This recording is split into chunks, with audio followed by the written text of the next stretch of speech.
افغانستان.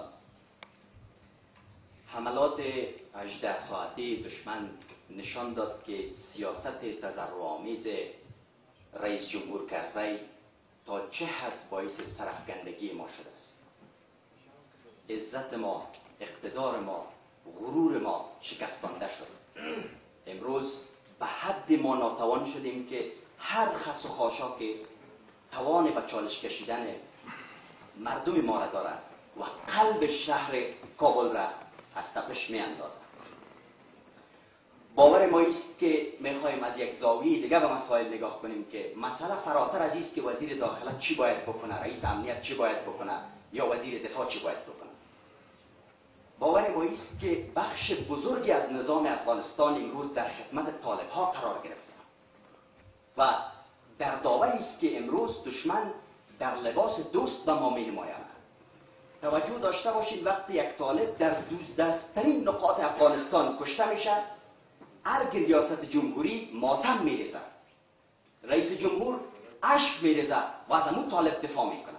ولی آیا این سرباز اردو، پلیس، امنیت ملی این حق نداشت که امشب رئیس جمهور افغانستان به تلویزیون میآمد قدردانی میکرد که آفرین به شهامت و مردی شما، با دستان خالی در برابر دشمن میجنگید؟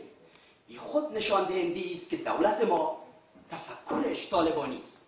این دولت از ما نیست، راهش جدا شده. امروز وقتی رئیس جمهور ما 18 ساعت پس از این عملیات تا هنوز کس صدایش نشنیده، معناش چیست؟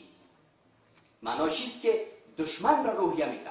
امشب حق داشتی مردم، این ملت، که رئیس جمهور به تلویزیون می آمد، حداقل آدم میشرمه از سیان خود. یاد بگیر از دکتر نجیب، خودش پشت فرمان قرار بگرفت، نشان میداد به مردم که چگونه باید دفاع کنه از وطن. یاد بگیر از احمد شاه مسعود، خودش پشت مقابله قرار میگرفت، فرمان میداد.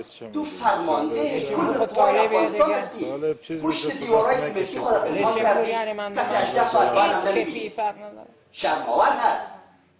باور ما است که اگر چاره اساسی میخواهیم بر افغانستان بسنجیم، راه حلی نیست که ما بیاریم ایسی وزیر به صلاحیت کنیم. خب فردا کسی دیگه میآید، امرالله صالح رفت، کسی دیگه آمد، چه تغییراتی آمد؟ یا کسان دیگه که برای بیاید. مسئله اصلی است که اگر فرد اصلی برای این مشکل پیدا میکنیم، باید ما کسانی که در خدمت دشمن قرار گرفتن و در نظام افغانستان هستند راه حلی برای اینا پیدا کنیم. در غیر او هر روز می ذلت است، هر روز می بیچارگی است، هر روز باید کشته بتیم و می درد باید تحمل کنیم. پیشنهاد ما برای شما با عنوان نماینده های ملت است که یک راه حل دائمی و منطقی برای این باید پیدا کنیم. وقتی جاوید لودین استاد میشه و میگه که جاسوس پاکستان در ارگ ریاست جمهوری رئیس دفتر آقای کرزی است، چرا جدی نمیگیره؟ چرا نمیخواین لودین را که بیا پاسخ بدی که چه اسنادی داری که خرم دستگاه استخباراتی پاکستان نمایندگی میکنه؟